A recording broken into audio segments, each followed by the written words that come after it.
New York. December. There's no picturesque white snow like in the classic Christmas movies. Only rain, cold, persistent, and unending. Raindrops slice through the wind, splashing up onto the cuffs of hurried strangers. Traffic lights flicker, their reflections scattered across the pavement like shattered mirrors. Taxis blare. People rush past. Everyone is headed somewhere. Except one man. A man stands beneath the awning of an old subway station. No umbrella, no urgency, just distant eyes staring into the void ahead. His designer coat is soaked through. His hair is tousled from the wind. Beside him rests a dark Italian leather suitcase. He is not homeless, not a tourist, no apparent reason to be there. Yet he stands, still, cold, lost. Nathan Cole, 38, newly appointed CEO of the city's oldest newspaper. He flew in from London that morning to begin his new tenure, a role that the media and the market eye suspiciously. A seasoned journalist stepping into an executive seat in an industry bleeding from the rise of social media. However, no papers have been reported, and no colleagues know Nathan signed his divorce papers hours before boarding his flight. 10 years of marriage ended in silence. No arguments, no tears. His 9-year-old daughter remained with her mother, half a world away. He lost his family to late-night deadlines, field investigations, and flashy headlines he once despised but still approved. Now, he has it all: power, prestige, a corner office on the 40th floor. But he has no idea where to go on this rainy night. Stuck in the rain, mister? A child's voice breaks through the silence beside him. Nathan turns. A small boy, maybe 8 years old, wiry and curly-haired, stands under a makeshift wooden newsstand covered by a flimsy plastic tarp. Beside him sits a soggy bucket of newspapers, several scattered across the wet ground. The boy grins, a bright, defiant smile amid the gray rain. "You can stand under my newsstand if you want. It's drier in here, promise." Nathan is taken aback by the boy's eyes, not by the offer. Clear, steady, unafraid. No hesitation, no fear. He nods. The boy lifts the tarp and waves him in. Inside, it's cramped, barely enough room for 2 people. A small battery-powered radio plays the news. A steel thermos sits to the side, surrounded by breadcrumbs and rubber-banded newspaper rolls. Nathan leans against one side, clutching his suitcase, water dripping from his hair to the plastic floor. "You are?" he asks. "Elijah. I sell papers here every evening. My mom works night shifts, so I help with rent. Do you still go to school?"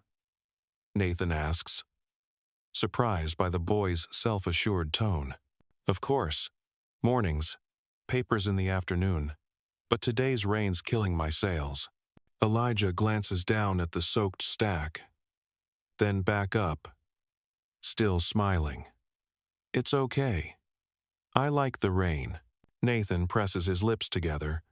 For the first time today, something inside him stirs. After a moment, Elijah unscrews the thermos and pours it into 2 small plastic cups. "Hot cocoa. Warm." "Here you go, mister." Nathan hesitates, but Elijah's gaze makes refusal impossible. He accepts the cup and takes a sip. Sweet, hot, cheap, but warm.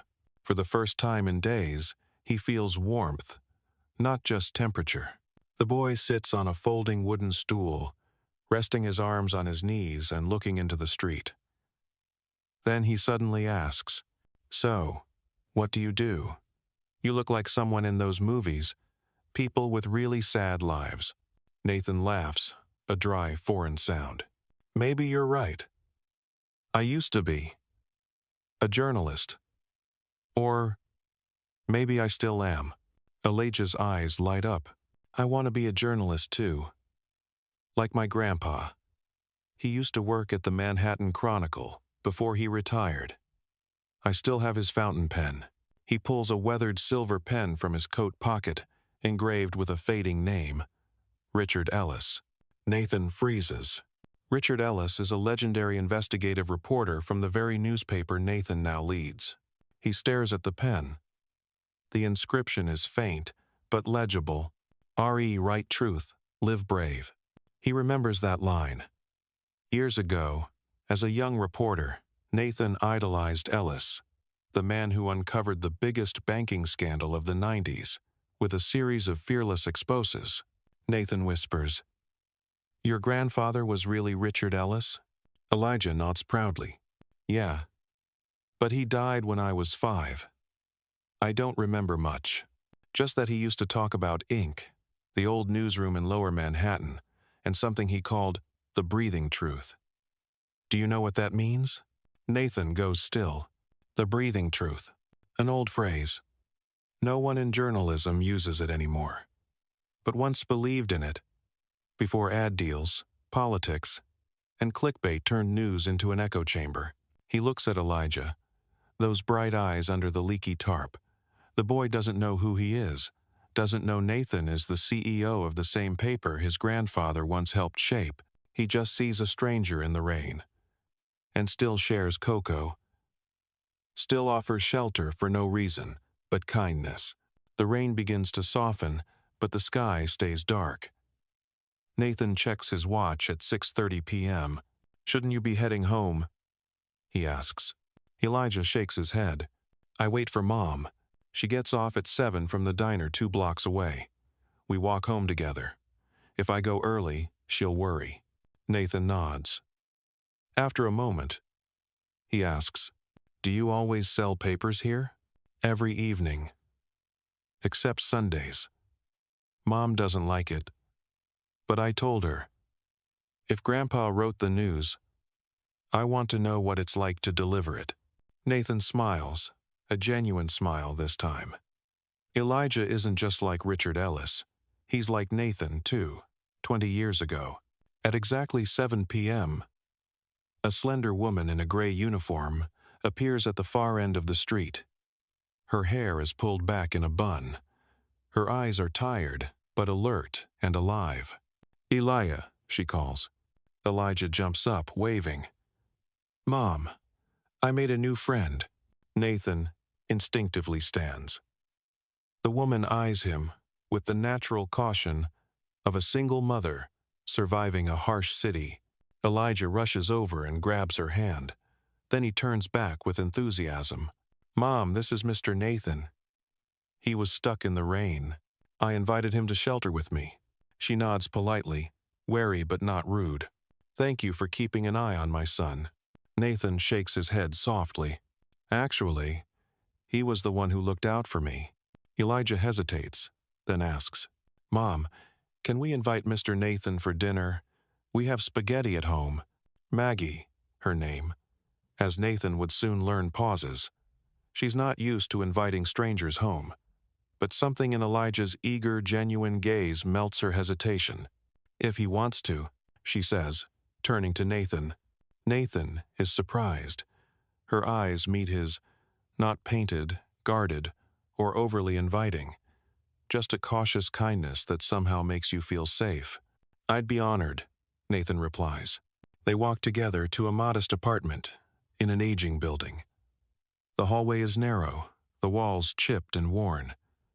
But inside, where Maggie and Elijah live, it feels warm. There are books. A guitar stands by the window. A tiny cactus grows beside the stove. On the wall, a pinboard with old newspaper clippings highlighted stories on justice and society, and a few were written under the byline, "NCST.King." Nathan stops in his tracks. Those are his articles. One he wrote years ago as a young reporter. Elijah grins. "Mom and I like to reread the old ones. She says this NC guy wrote the kind of stories Grandpa would have been proud of." Nathan is stunned. He never imagined anyone still reading those articles, let alone keeping them. Dinner is simple. Spaghetti with tomato sauce and some roasted vegetables. But Maggie cooks it well. The flavors are humble but rich. They don't talk about jobs. No one mentions money.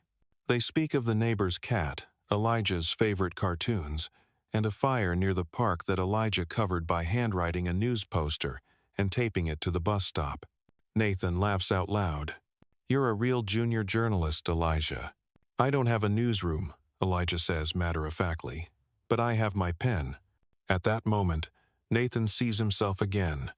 Not the CEO, not the executive, but the young man who once walked the city with a notebook and a fearless heart. When it's time to leave, Nathan lingers at the door. "Thank you. For dinner.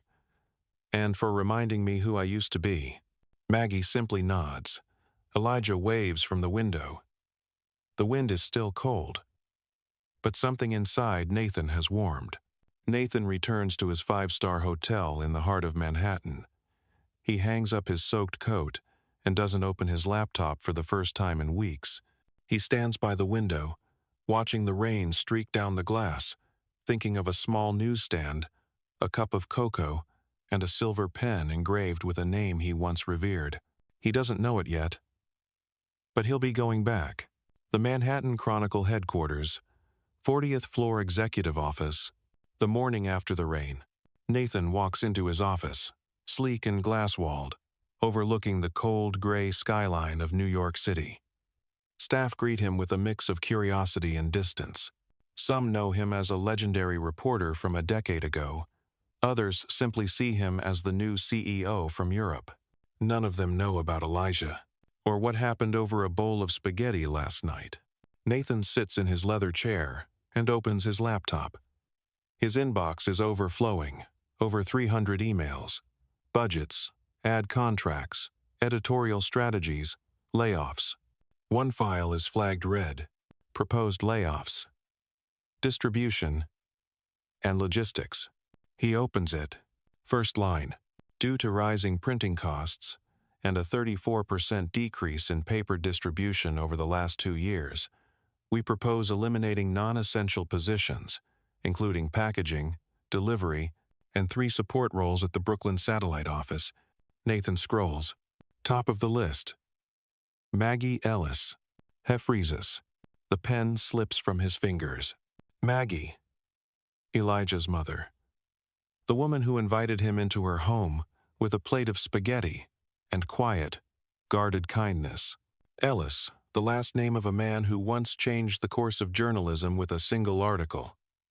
No one at the company remembers.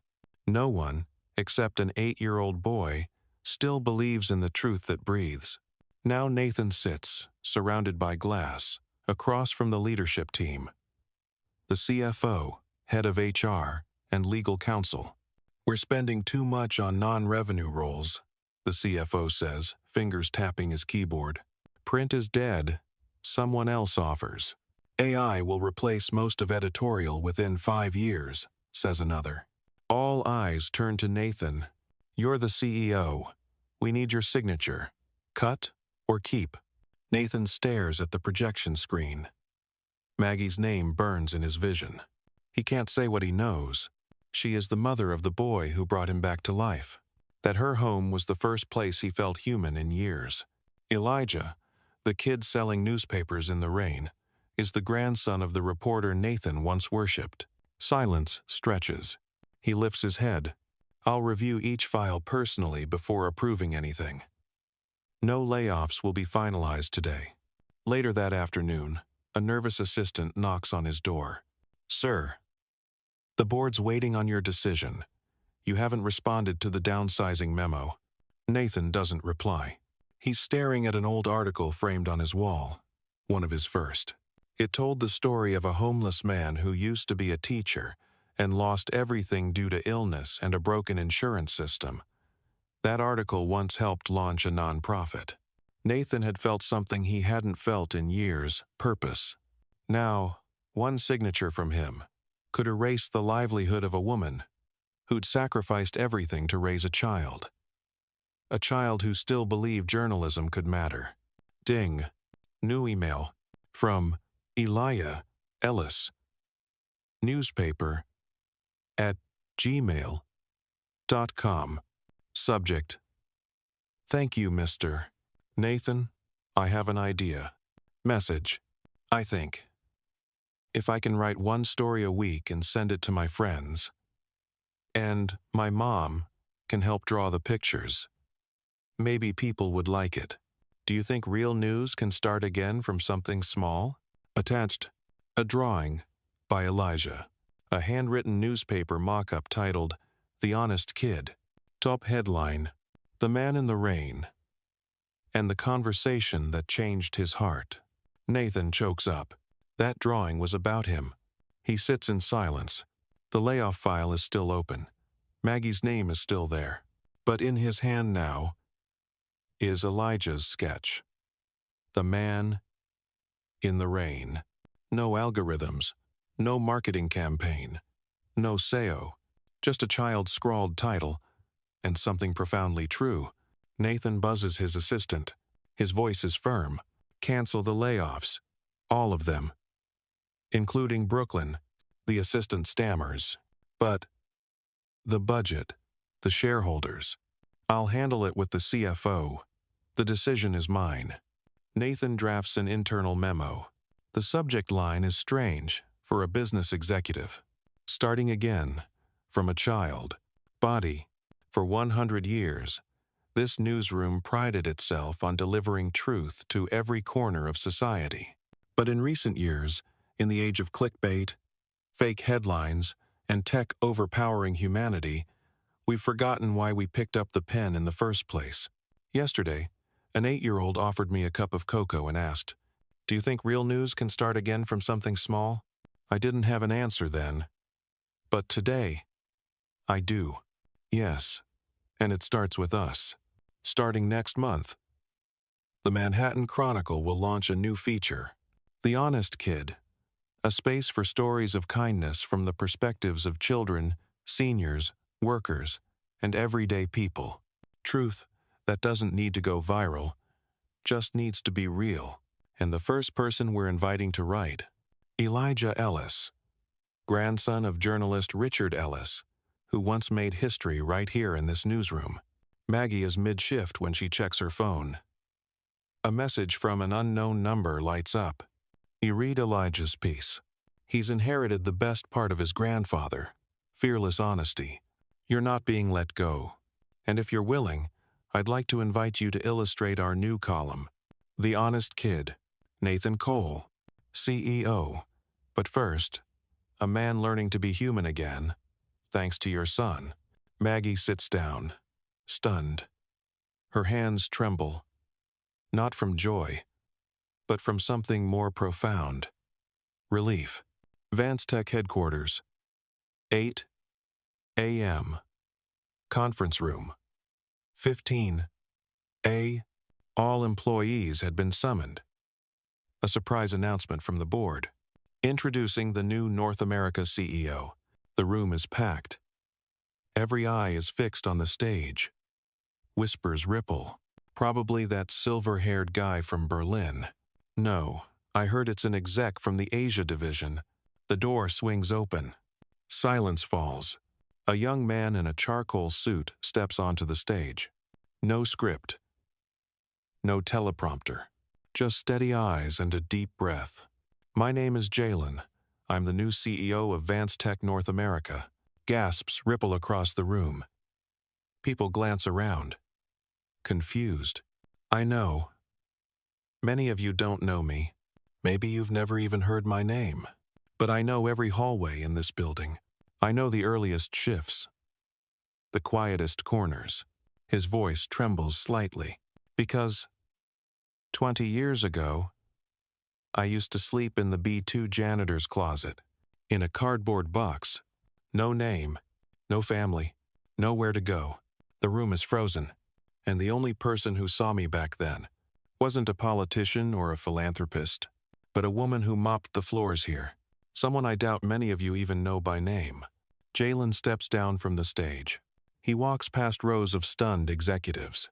An older black woman in a dark blue janitor's uniform stands in the back corner. She is still holding her mop. Still. Standing quietly, Jalen stops in front of her. He bows. Thank you, Mom, for teaching me to see what others ignore, for giving me a life through nothing but quiet kindness. No one remains seated. Some cry openly. An old security guard lowers his head. A young woman covers her mouth. And Lorraine, the woman in uniform, simply smiles, as if, finally, her nameless boy had come home. I am the CEO today, but 20 years ago, without her, I was just a shadow sleeping under a stairwell. And if I've learned anything from 20 years of silence, it's this. Never underestimate someone just because they're quiet. Sometimes, they're quietly holding up the whole world. If this story moved you to tears, or even just warmed your heart, consider subscribing to this channel so we can keep telling stories like this. 3 months later, Vance Tech, NYC office. Jalen's first wave of changes shocked the entire company. The HR department received a direct order. Remove college degree requirements for 50% of open positions. Recruiters were told to add a new criterion. Must have overcome adversity. Several middle managers, who'd advanced due to connections rather than merit, were quietly replaced. But the biggest surprise? Jalen established an internal foundation named the Lorraine Fund, dedicated to training, mentoring, and hiring people with backgrounds as janitors, drivers, kitchen staff, or anyone who had faced significant hardship. Scene. New. Employee orientation. For the first time in company history, 6 individuals, once cleaners, cafeteria workers, and single mothers, sat in orientation, now officially customer support staff. Jalen walked into the room. No stage, no suit, no title to flaunt.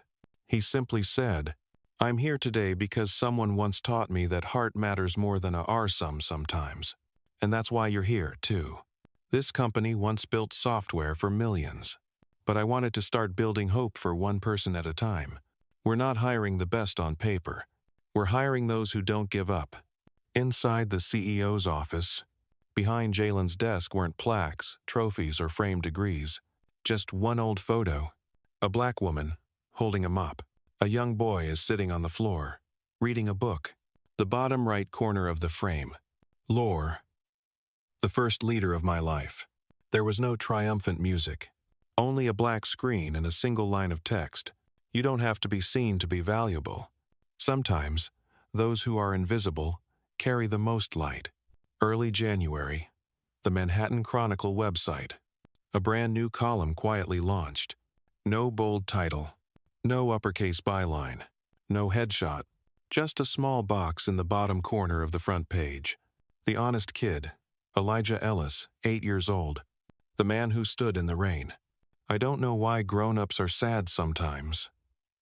Maybe they forget something. Like did. Saturday in the rain, but didn't get mad at the rain. He looked at the street but didn't see anything. I invited him to stay dry. He didn't say much, but his eyes had something. I gave him cocoa. Then he smiled. And I thought maybe he used to smile a lot. Mom says kind people don't need to know who you are to give you a seat. I think I want to be like Mom. No one edited it. No one touched the headline. No SEO tags. No marketing campaign.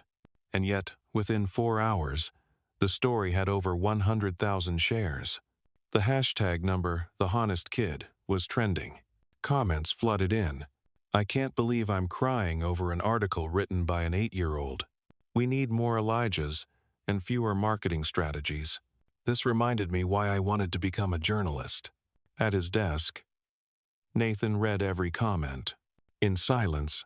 But in that silence was something he hadn't felt in years. Belief. Internal editorial meeting. Manhattan Chronicle. Nathan addressed the board. Starting this month, Maggie Ellis, formerly in logistics, will become our creative director for illustrations on the new column. Not because she's Elijah's mother, but because Elijah has a vision, and Maggie helped him keep it clear. The room was silent. Then came the sound of applause. First one. Then, the whole room stood.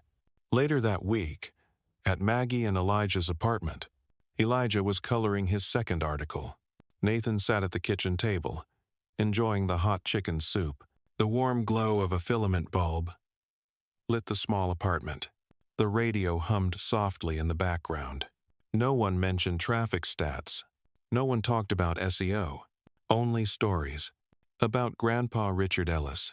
About Elijah's first homemade pudding. How Sophie from school drew Elijah in art class, but accidentally gave him blue hair. Nathan laughed out loud. Maggie smiled, soft, real, calm. A family, not by name, but in every way, that mattered. Article number 3. Published. Title: I'm sorry I thought grown. Ups don't get sad. I used to think grown-ups only yell and work. But I saw Mom cry in the kitchen. She thought I was asleep, but I wasn't. I didn't ask her why, but the next morning, I put a drawing on the table. It was of me and her. She put it on the fridge. She didn't say anything, but she didn't cry anymore. If I can help someone be a little less sad, maybe I really am doing journalism. The newsroom fell silent. No one fixed the typos. No one asked, why'd he write it like this? Only a young editor, long after hours, opened her inbox and finally sent an email to her mom. After 3 years of not speaking, The Honest Kid was reprinted in 12 regional newspapers. Children across America wrote to Elijah. A boy selling fish in Maine, and an orphan girl in Atlanta. But more than numbers or views, it made the entire newsroom pause and look inward. They stopped racing against time. They stopped forcing disruption.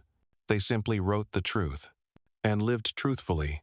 No fancy restaurant, no champagne, just a cozy gathering in apartment 3B, where the light from a single bulb filled the room with warmth. Maggie baked a simple cake using her mother's recipe. Elijah hand-drew the invitations. The handwriting was crooked, but the meaning? Crystal clear. Nathan arrived early, holding a gift wrapped in old newspaper. Elijah's eyes lit up. Mr. Nathan wraps gifts like a reporter hiding secret intel. The boy tore it open. Inside, a new fountain pen modeled after his grandfather's blank. Etched on the side, Elijah Ellis, little journalist of big truths. Elijah hugged Nathan tight. Thank you for not treating my writing like a kid's game. Nathan held him back gently. No one who touches a city's heart is just a kid, Elijah.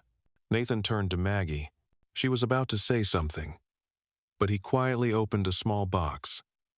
Not a ring, but a leather-bound notebook, just like the one Elijah used. On the cover, embossed in soft letters, a new chapter, if you'll write it with me. He pulled a silver fountain pen from his coat pocket. Nah diamonds, nah flowers, just a blank page. Maggie, I used to think I had nothing to give anyone but work schedules and late apologies. But you and Elijah didn't need someone perfect. You needed someone present. And I want to be that person. You may not write front-page stories, but you've written into my life with your quiet kindness. I want to be the man who walks with you through every season of rain. Will you write this one with me? Maggie didn't speak. A tear rolled down her cheek. Not from shock or pressure, but from relief. She nodded slowly, then whispered, yes, and I'll write this chapter in purple ink, because it's been my favorite color since I was a little girl. Saturday morning. The Manhattan Chronicle. Front page. A special piece was printed. No flashy headline. No profile photo. Just a short paragraph, tucked at the end of the Honest Kid column. I used to write with a pencil. Mom said, with ink you have to be more careful. I asked why. She said, because ink can't be erased. But Mr. Nathan said, some things we're not meant to erase. Like the promise to show up. Today, Mom and Mr. Nathan wrote the first chapter with purple ink, and I think this is the best article I've ever written. Elia, Agenegen. 1 year later, the Manhattan Chronicle wasn't just revived. It had a new nickname across the industry, the paper that breathes. Thanks to, asterisk, An 8-year-old boy with cocoa in his hands. Asterisk. A woman who had never published a story, but had always lived one. Asterisk. And a man who had forgotten how to live, honestly, until he remembered. Nathan, Maggie, and Elijah didn't live in a mansion, but they had a small corner of the world where the light was always on. The old rooftop had been repaired, but Elijah kept the rain tarp folded neatly by the window as a memory. Sometimes, all it takes to change someone's life, it is a cup of cocoa, a small act of kindness, or a single blank page waiting to be filled out. If this story made you smile, comment about the last time you chose kindness over fear. And if you believe there's still room for goodness in this chaotic world, hit subscribe and stay with us for the next story. Truth doesn't always go viral, but the truth, when written from the heart, never dies.